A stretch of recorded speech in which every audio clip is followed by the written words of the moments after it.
Combined study point YouTube channel पर मैं रवि जांगड़ा स्वागत करता हूं आप सभी का। स्वागत है आपका आज के इस यूट्यूब सेशन में। और आज की जो हमारी क्लास है वो प्राइसिंग डिसीजन पर रहेगी, है ना। मैनेजरियल इकोनॉमिक्स की जो हमारी लास्ट यूनिट है या लास्ट जो ब्लॉक है वो हम आज कवर कर देंगे और इसके बाद आपका ये सब्जेक्ट जो है वो कंप्लीट हो जाएगा। अगर आपने इससे पहले एक बड़ी क्लासेस नहीं देखी है तो डेफिनेट देख लीजिए। 4-5 वीडियो है सिर्फ, उन वीडियोस को कर लीजिए, आपका जो है पेपर बहुत ही अच्छा हो जाएगा, है ना।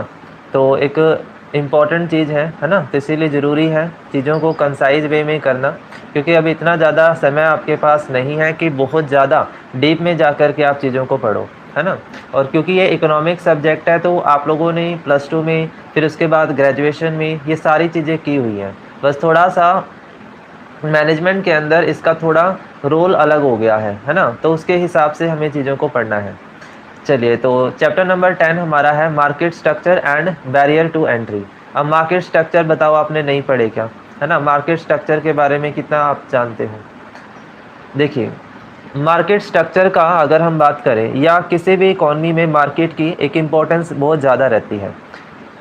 अगर बायर और सेलर को प्लेस ही ना मिले, है ना, कि वो अपनी ट्रेडिंग कहाँ से करें, तो प्रॉपरली कोई भी ट्रेड हो नहीं पाएगी, है ना। तो मार्केट के जो स्ट्रक्चर्स हैं या जो डिज़ाइंस हैं वो हमें ये बताते हैं कि किस तरह की ट्रेड कैसे हो रही है। हमारे पास अलग अलग तरह के स्ट्रक्चर यही बता रहे होते हैं कि सेलर हमारे पास है, बायर हमारे पास है, तो कैसे चीज़ें होंगी। Market structure refer to degree of competition prevailing in that particular market and the power of an individual firm to control the market price by changing its own output determine the degree of competition। तो market structure को हम एक competition की तरह लेते हैं और यहाँ पे सारी बात किसके ऊपर है, मार्केट प्राइस को कंट्रोल करने की है और डिग्री ऑफ कंपटीशन जो है वो बना रहता है। ठीक है, फर्म जो है अपनी पॉलिसीज़ और प्रैक्टिसेस, अपनी जो स्ट्रेटेजी है उसके हिसाब से प्राइस को डिसाइड करती है। अलग अलग प्राइस मेथड भी हैं, आपने पढ़े हुए हैं। और बेसिकली जो है वो मार्केट के अंदर डिमांड एंड सप्लाई फोर्सेस काम करती हैं, राइट। तो यहाँ पे अगर हम बात करें किसी भी मार्केट स्ट्रक्चर को तो वो कैसे क्लासीफाई होती है, तो इसके लिए सबसे पहले देखा जाता है number and size distribution of seller, right. उस पर्टिकुलर मार्केट में सेलर कितने हैं, उनकी नंबरिंग कितनी है, साइज कितना है, इस चीज़ को पहले चेक किया जाएगा और फिर हम बता पाते हैं कि वो परफेक्ट कंपटीशन है, मोनोपोली है या ओलिगोपोलिस्टिक है, राइट। तो वो एक डिटर्मिनेशन हो गया। सेकेंड आता है number and size distribution of buyer, यानी कि जितने हमारे बायर होंगे वो भी एक फैक्टर रहेगा कि ये पर्टिकुलर मार्केट किस तरह की है ना, उसका मार्केट स्ट्रक्चर कैसा है। स्मॉल नंबर ऑफ बायर है या लार्ज नंबर ऑफ बायर है, तो उन बेसिस पर भी हम मार्केट को डिफाइन करेंगे। थर्ड आपका प्रोडक्ट डिफरेंशिएशन है, यानी कि कई बार ऐसा होता है कि फर्म जो है डिफरेंट प्रोडक्ट में डील करती है और कई बार होता है आइडेंटिकल या सेम प्रोडक्ट में डील कर रही है ना। तो ये भी मार्केट को डिटर्मिनेशन का ही तरीका है। जैसे परफेक्ट कंपटीशन में अगर हम बात करें तो वहाँ पे प्रोडक्ट में डिफरेंशिएशन नहीं मिलता, है ना। आप होमोजीनियस प्रोडक्ट लेकर के चल रहे होते हैं। Condition of entry and exit, यानी कि वो फर्म कब एंटर कर रही है, कब एग्जिट कर रही है, ये भी एक मार्केट स्ट्रक्चर का कंट्रोलर पॉइंट है। जैसे मोनोपोली है, मोनोपोली में कोई भी नई फर्म एंटर नहीं हो सकती है। और परफेक्ट कंपटीशन होता है तो वहाँ पे फ्रीली एंटर हो सकती है, फ्रीली एग्जिट हो सकती है। किसी भी तरह की कोई बाउंडेशन जो है उस पर्टिकुलर स्ट्रक्चर के ऊपर या मार्केट के ऊपर नहीं होती। क्लियर। तो परफेक्ट कंपटीशन की अगर हम बात करें तो ये क्या होती है, large number of buyer and seller और जिनका एक सिमिलर प्रोडक्ट जो है वो होगा। आइडेंटिकल प्रोडक्ट होता है, कोई भी फर्म एंटर कर सकती है और एग्जिट कर सकती है। प्राइस के ऊपर पूरा कंट्रोल नहीं होता और प्राइस डिसाइड करने के लिए मार्केट को पढ़ा जाता है। मार्केट का डिमांड एंड सप्लाई फोर्सेस देखे जाते हैं। जबकि मोनोपोली एक ऐसी सिचुएशन है जहाँ पे एक ही प्रोड्यूसर है, एक ही सेलर है और लार्ज नंबर ऑफ प्रोडक्ट में डील करता है। यहाँ पे बायर भी बहुत ज़्यादा होते हैं लेकिन सेलर सिर्फ सिंगल यूनिट होगा और वो अपनी मन मर्जी से प्राइस रखता है। मोनोपोलिस्टिक कंपटीशन जो है वो इन दोनों का मिक्सचर है, ठीक है। और ओलिगोपोली स्ट्रक्चर होता है जहाँ स्मॉल नंबर ऑफ फर्म है और पूरा का पूरा जो प्रोडक्ट है वो डिफरेंशिएटेड नहीं भी हो सकता। दोनों ही किस सिचुएशन इसमें पाई जाती हैं। ठीक है जी, ये आपका परफेक्ट कंपटीशन मोनोपोलिस्टिक, ओलिगोपोली, डिओपोली और मोनोपोली। डिओपोली में 2 फर्म होती है, ठीक है। मोनोपोली में सिंगल फर्म होती है और ओलिगोपोली में फ्यू फर्म होती हैं, याद रखेंगे। कंपटीशन कैसे अफेक्ट होता है, तो this is affect of our buyer. हमारे बायर किस तरह के हैं, okay. We have already refer to case where there is only one buyer, such a situation is called monopsony, ठीक है, उसको हम मोनोस्पोनी बोलते हैं। और ओलिगोस्पोनी होती है frequently incurred market few large buyer, यहाँ पे बायर जो है वो है तो लार्ज लेकिन कम मात्रा में है, तो वो ओलिगोपोसोनी होती है, ठीक है। समझ आया इसका मीनिंग?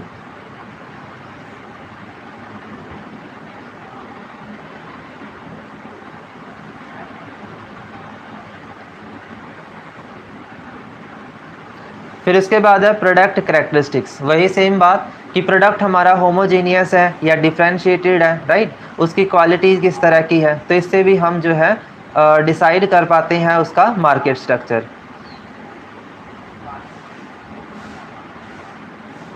उसके बाद है बैरियर टू एंट्री। तो बैरियर एंट्री और एग्जिट किस में होती है? फ्रीली एंटर और फ्रीली एग्जिट सिर्फ परफेक्ट कंपटीशन में है, राइट। कंडीशन ऑफ एंट्री क्या है कि नई फर्म मार्केट के स्ट्रक्चर के हिसाब से डिपेंड करेगी कि वो एंटर कर पाएगी या नहीं, एंटर कर भी सकती है और नहीं भी, राइट। इसमें लीगल बैरियर आ सकते हैं, ओके, कैपिटल कॉस्ट आ सकती है, वर्टिकल इंटीग्रेशन आ सकता है, ऑप्टिमाइजेशन है, प्रोडक्ट डिफरेंशिएशन है, जिसके बेसिस पर हम ये डिसाइड करते हैं कि कोई भी नई फर्म एंटर करेगी या नहीं करेगी, ठीक है। नेचुरल बैरियर्स भी हैं इसके अंदर जो इकोनॉमिक से रिलेटेड है, एवरेज कॉस्ट से रिलेटेड है ना। अगर हमारे पास कॉस्ट ही नहीं है तो हम किसी भी मार्केट में एंटर कैसे कर पाएंगे? लीगल बैरियर हो सकते हैं गवर्नमेंट की तरफ से, ओके।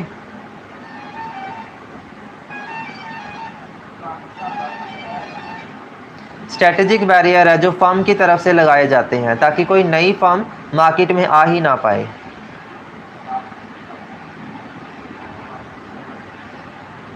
समझ आया?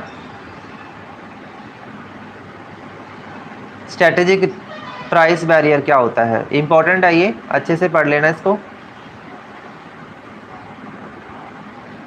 और ये आपके प्राइस का डिटर्मिनेशन है जहाँ डिमांड एंड सप्लाई इंटरसेक्ट कर रही है, वो इक्विलिब्रियम पॉइंट है और दैट इज़ योर प्राइसिंग। वो आपका प्राइसिंग भी है जहाँ डिमांड और सप्लाई फैक्टर इंटरसेक्ट कर रहे हैं। यह आपका इंक्रीज इन डिमांड का केस है कि डिमांड बढ़ती है लेकिन सप्लाई कांस्टेंट है, राइट। यह आपका है चेंज इन सप्लाई का केस, सप्लाई शिफ्ट हो रही है डाउनवर्ड और इंक्रीज भी हो रही है और डिक्रीज भी हो रही है। ये डायग्राम पढ़ लेना क्योंकि ये आपके प्राइस डिटर्मिनेशन में काम आते हैं कि प्राइस कैसे डिटरमाइन होता है, तो उसके लिए डिमांड एंड सप्लाई के अफेक्ट्स को पढ़ा जाता है, ठीक है। ये चीज़ें आपने पढ़ी हुई हैं कि डिमांड कब बढ़ती है या सप्लाई कब बढ़ती है ना। ये सारे फैक्टर आप जानते हैं, इनसे बहुत ज़्यादा फैमिलियर हो आप लोग, तो मुझे नहीं लगता कि इसमें बहुत ज़्यादा डीपली हमें जाने की ज़रूरत है, ठीक है। तो इसमें आपने ये जो पॉइंट हमने करे ना कि जैसे कि एंट्री एग्जिट वाला पॉइंट है ना, जैसे कि हमारा प्रोडक्ट का डिफरेंशिएशन का पॉइंट है, या फिर हम कहें टेक्निकल बैरियर है या लीगल बैरियर है, नेचुरल बैरियर्स हैं, ये जो छोटे छोटे से टर्म हैं इन्हीं को आपने एक्सप्लेन करना होगा जब एग्जामिनर आपसे क्वेश्चन करेगा। यही चीज़ें डायरेक्ट आपको क्वेश्चन के रूप में मिलने।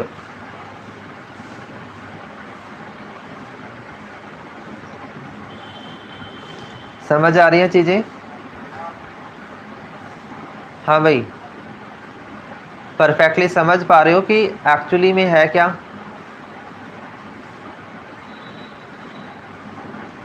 ठीक है ना, इन चीज़ों को ऐसे ही पढ़ना होगा। चैप्टर नंबर 11 है परफेक्ट कंपटीशन एंड मोनोपोली। अब इनका देखो थोड़ा सा डिटेल आ गया है। इनमें कैरेक्टरिस्टिक्स इंपॉर्टेंट है, मार्क कर लेना, ये कैरेक्टरिस्टिक्स इंपॉर्टेंट है, मार्क करेंगे। परफेक्ट कंपटीशन एक ऐसी मार्केट है जहाँ पे large number of buyer and seller हैं और एक दूसरे से compete करते हैं, ठीक है। इसके अलावा जो परफेक्ट कंपटीशन है ये लार्ज नंबर ऑफ इंडिपेंडेंट और रिलेटिवली स्मॉल सेलर के ऊपर काम करती है। इसके अलावा ये हमारा होमोजेनियस प्रोडक्ट में डील करेगी, एंट्री और एग्जिट पे कोई रिस्ट्रिक्शन नहीं होगा, परफेक्ट नॉलेज होती है बायर और सेलर को, और लोकेशन डिस्टेंस इसमें मेंटेन होता है। ठीक है, ये सब आपने पढ़ा हुआ है। उसके बाद है प्रॉफिट मैक्सिमाइजेशन। ये भी इस कंपटीशन मार्केट का जो है वो गोल रहेगा कि we have to be maximise our profit, कि किस तरह से हम प्रॉफिट मैक्सिमाइज कर सकते हैं, इस कंडीशन को ये देखता है। शॉर्ट रन में हम कहें तो यहाँ पे एक इनपुट को फिक्स रखा जाएगा, और लॉन्ग रन में सारे के सारे इनपुट हमारे क्या हो जाते हैं, वेरिएबल हो जाते हैं। ये पता ही आपको है ना। This is the equation. ये आपकी एग्रीगेट डिमांड दी हुई है, ये एग्रीगेट सप्लाई दी हुई है। इन दोनों को कंपेयर करोगे तो हमें क्या मिलेगा, क्यू की वैल्यू मिलेगी, राइट, सब्स्टिट्यूट करके, और प्राइस की वैल्यू मिलेगी। तो हमें पता लग जाएगा कि इक्विलिब्रियम कहाँ पे है। और ये आपका डायग्राम है ना। मार्जिनल कॉस्ट है आपकी, फिर उसके बाद एवरेज टोटल कॉस्ट है, एवरेज वेरिएबल कॉस्ट है। ठीक है, इन चीज़ों को शो करना है आपने एज इट इज़। ठीक है, कर्व है ये आपके, तो इनकी शेप से लर्न करनी पड़ती है कि शेप कैसे होंगी। जब हम लॉन्ग रन पे आते हैं तो लॉन्ग रन में सारे के सारे क्या होंगे, वेरिएबल, सारे फैक्टर क्या हो जाएंगे, वेरिएबल हो जाएंगे। तो लॉन्ग रन के लिए आपने ये डायग्राम याद रखना है, long run marginal cost and long run average cost, right. देखो भाई, इकोनॉमिक्स है तो डायग्राम तो बनाने पड़ेंगे, और इन डायग्राम को बनाने का या सीखने का एक ही तरीका है, इनकी आप जितना ज़्यादा कॉपी पे लिखकर प्रैक्टिस करोगे उतना ही ज़्यादा चीज़ें समझ में आएंगी। ठीक है, मैं सिर्फ आपको कॉन्सेप्ट बता सकता हूँ, लेकिन उसमें डिटेलिंग जो है वो आपको खुद से ही करनी पड़ेगी, यह आपका खुद का काम है। कैरेक्टरिस्टिक्स क्या है मोनोपोली की, तो यहाँ पे हम बात करें तो सिंगल फर्म होती है, और कोई भी क्लोज सब्स्टिट्यूट प्रोडक्ट का नहीं मिलता, क्योंकि अगर क्लोज सब्स्टिट्यूट मिल जाएगा तो फर्म में क्या हो जाएगा, शिफ्टिंग हो जाएगी, बायर हमारा किसी दूसरी फर्म की तरफ शिफ्ट होगा। ठीक है, सिंगल सेलर होता है, यहाँ पे बायर की कोई लिमिट ही नहीं है, क्लोज सब्स्टिट्यूट नहीं है, और एंट्री के ऊपर रिस्ट्रिक्शन लगी हुई होती है, फ्रीली एंटर या फ्रीली एग्जिट इसमें नहीं होंगे। जब हम इसमें प्रॉफिट मैक्सिमाइजेशन की बात करते हैं तो इक्विलिब्रियम निकालने के लिए हम इसमें मार्जिनल कॉस्ट और मार्जिनल रेवेन्यू को कंसीडर करते हैं। ठीक है, ये आपकी मार्जिनल कॉस्ट कर्व है और ये आपकी मार्जिनल रेवेन्यू कर्व है। तो जहाँ पे ई पॉइंट आपका इंटरसेक्ट हो रहा है उसको हम इक्विलिब्रियम बोल देते हैं कि ये फर्म का नॉर्मल प्रॉफिट है। ठीक है जी, नॉर्मल प्रॉफिट वो कमा ही लेती है किसी ना किसी तरीके से, एबनॉर्मल भी हो सकता है अगर उसकी कैपेसिटी ज़्यादा है।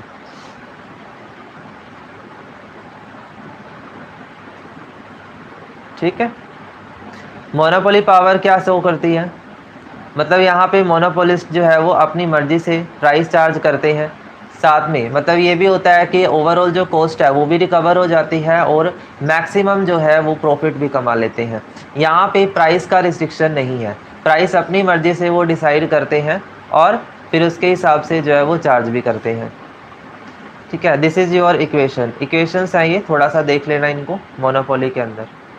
अच्छा जी, उसके बाद है परफेक्ट कंपटीशन और मोनोपोली। तो दोनों में वेलफेयर को किस में कंसीडर करेंगे। देखो मोनोपोली मार्केट में तो वेलफेयर वाला कोई कॉन्सेप्ट ही नहीं है, क्योंकि वहाँ तो भर भर के हायर प्राइस में जो है वो सेलर डील कर रहा है।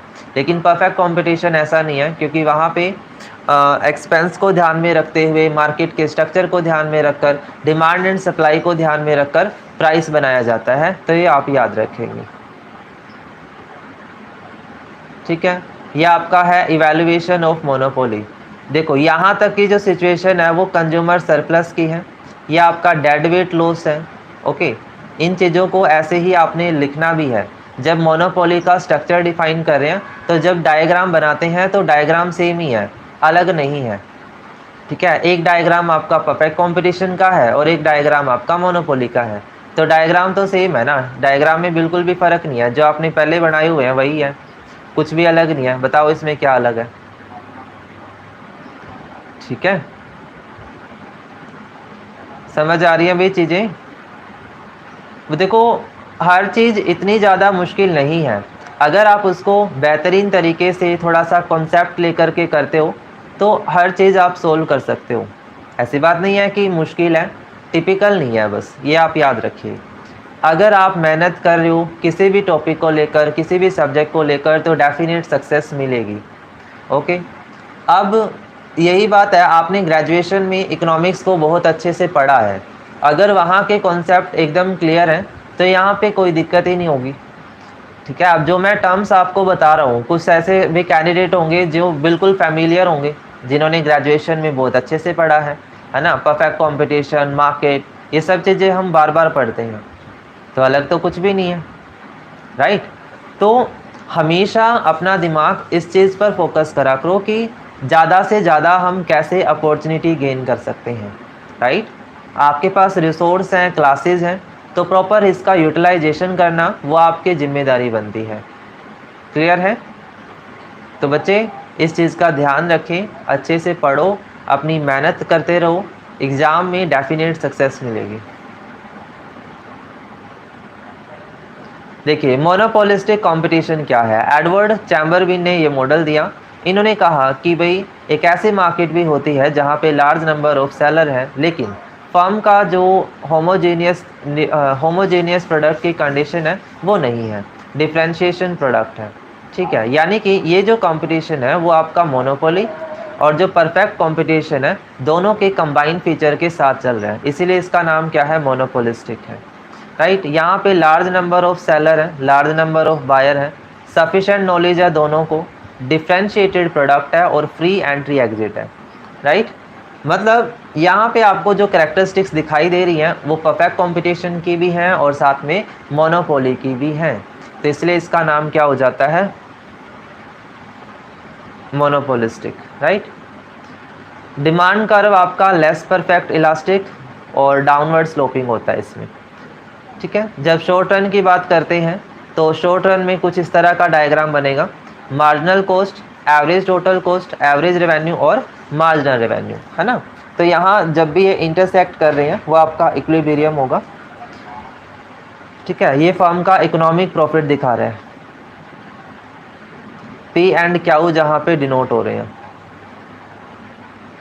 पी ए क्यू आर का जो एरिया है वो आपका इकोनॉमिक प्रॉफिट है। ठीक है, ये जो पोर्शन आपको दिख रहा है ये इकोनॉमिक प्रॉफिट है जो फर्म ने कमाया है। फिर अगर हम इसी को लॉन्ग रन में डिफाइन करें तो लॉन्ग रन में हमारे पास लॉन्ग रन मार्जिनल कॉस्ट आ जाएगा और एवरेज टोटल कॉस्ट या लॉन्ग रन एवरेज कॉस्ट आ जाएगा, राइट। तो और जहाँ पे ये दोनों पॉइंट इंटरसेक्ट कर रहे हैं वो हमारा क्या हो जाएगा, इक्विलिब्रियम हो जाएगा। ठीक है, उसके बाद ओलिगोपोली आ जाएगी। ओलिगोपोली में फ्यू सेलर होते हैं, बायर हमारे बहुत ज़्यादा हैं लेकिन जो सेलर हैं उनकी संख्या बहुत कम है। There are few seller of homogeneous और डिफ्रेंशिएटेड प्रोडक्ट। मतलब ये एक इस तरह की मार्केट है जो होमोजेनियस और डिफ्रेंशिएटेड दोनों तरह के प्रोडक्ट में डील करती है। ठीक है, ये चीज़ आप ध्यान रखेंगे। हाँ, एक चीज़ और है, जैसे हमने बात करी अलग अलग मार्केट स्ट्रक्चर की, तो कई बार ना क्वेश्चन आ जाता है कि वो कौन सी मार्केट है जो एक मिथ है, यानी एक्चुअली में ऐसी कोई मार्केट एग्जिस्ट ही नहीं करती, तो वो आपका आंसर उसमें परफेक्ट कंपटीशन होगा। ठीक है, एक्चुअली में परफेक्ट मार्केट जो है ना, परफेक्ट कंपटीशन जो है, इस तरह की कोई भी मार्केट एग्जिस्ट ही नहीं करती है, इट्स जस्ट अ मिथ। ये एक मिथ है कि भाई ऐसी मार्केट भी हो सकती है, बट एक्चुअली में होती नहीं है। तो ऐसे आपका कॉन्सेप्चुअल क्वेश्चन भी बन सकता है, याद रखेंगे। Okay, large range of output है बच्चे, इसमें कैपिटल इन्वेस्टमेंट ज़्यादा होगी और फर्म को पेटेंट राइट लेना होता है प्रोडक्ट को प्रोड्यूस करने के लिए। ठीक है, तो ये सारी चीज़ें इसमें थोड़ा सा पढ़ लेंगे। इसमें किंक्ड डिमांड कर्व आता है बच्चे, प्राइस रिजिडिटी को लेकर किंक्ड डिमांड कर्व आता है। ये आपका परसीव्ड डिमांड कर्व है और ये मार्केट डिमांड कर्व है। तो ये जो पॉइंट है वो आपका इक्विलिब्रियम का होगा और यहाँ पे हम इसको डिमांड को शो कर रहे हैं, यानी ना दो फर्म है और दोनों का अलग अलग मार्केट का डिमांड कर्व बन रहा है और उसके हिसाब से हम अपने स्ट्रक्चर या अपने जो प्राइसेज हैं वो डिसाइड कर रहे हैं। ठीक है, तो इस तरह से डिमांड कर्व हमारा शिफ्ट करता है बच्चे। इसके बाद है कार्टेल एंड कोल्यूजन। देखो, कार्टेल का मतलब होता है एक ऐसी सिचुएशन जहां दो फर्म आपस में क्या कर रही हैं, कार्टेल को फॉलो कर रही हैं, यानी ये कंपटीशन फॉलो कर रही हैं। समझ आया? वो आपकी क्या होती है, कार्टल्स। जब एक दोनों फॉर्म कंपटीशन फॉलो करती हैं, आपस में कॉम्पिटिटर की तरह रहती हैं, तो वो कार्टल फॉर्मेशन है। कोल्यूजन का मतलब होता है जब दोनों फर्म किसी एक ऑब्जेक्टिव को पूरा करने के लिए कोलैसिव हो जाती हैं, यानी कि एक साथ आ जाती हैं और वहाँ पे कंपटीशन नहीं होता है, कंपटीशन बिल्कुल ख़त्म हो जाएगा, वो आपका कोल्यूजन है। ठीक है, ये ओलिगोपोली के ही मार्केट के टाइप है, याद रखना है। ये आपका कार्टल के लिए है। और ठीक है, ये चीज़ें आप याद रखेंगे। क्लियर है?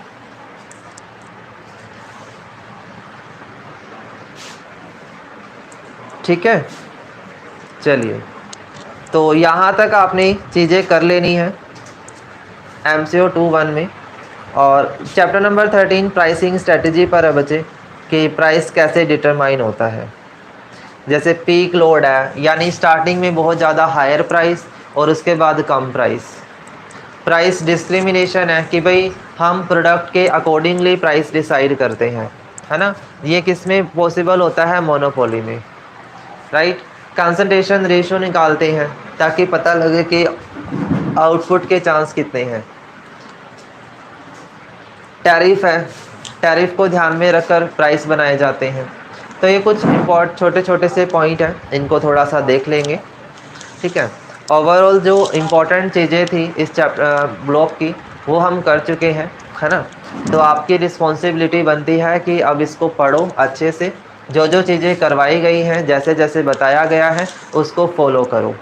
ओके, तो ये थी भाई आपकी मोनोपोलिस्टिक और मैनेजरियल इकोनॉमिक्स की क्लास, जिसमें मार्केट पढ़ी हमने और प्रॉपरली सब चीज़ों को सीख लिया। तब आपकी जिम्मेदारी है पेपर की तैयारी करना। चारों ब्लॉक मैंने करवा दिए, इंपॉर्टेंट क्वेश्चंस प्रोवाइड कर दिए हैं, आगे का काम अब आपका है। ठीक है, रिवाइज करो चीज़ों को, मैक्सिमम जो है वो पढ़ो और पेपर में अच्छे से स्कोर करो। ठीक है, तो आज के लिए इतना ही रखेंगे क्लास को, और बाकी जो आपके यूनिट्स हैं या जो सब्जेक्ट्स हैं उनके भी हम यूनिट जल्दी जल्दी कवर करेंगे। ठीक है, तो ये आपका कंप्लीट स्ट्रक्चर हो जाता है। ठीक है, तो आज के लिए इतना ही रखेंगे, बाकी क्लास आपकी आज भी होंगी। ठीक है, इन डे, है ना, दिन में देखता हूँ मैं, अगर टाइम लगता है तो MCOM की 1-2 क्लास और हो जाएंगी। तो आप चैनल के साथ कनेक्टेड रहिएगा। चैनल पर नए हैं तो चैनल को कर दीजिए सब्सक्राइब, और अगर आप चैनल पर नहीं जुड़े हैं तो जुड़ जाइए। हमारे जो सोशल मीडिया हैंडलिंग्स हैं वहाँ पे जुड़ जाइए, डिस्क्रिप्शन में आपको लिंक मिल जाएंगे। चलिए, that's it for today guys, thank you so much.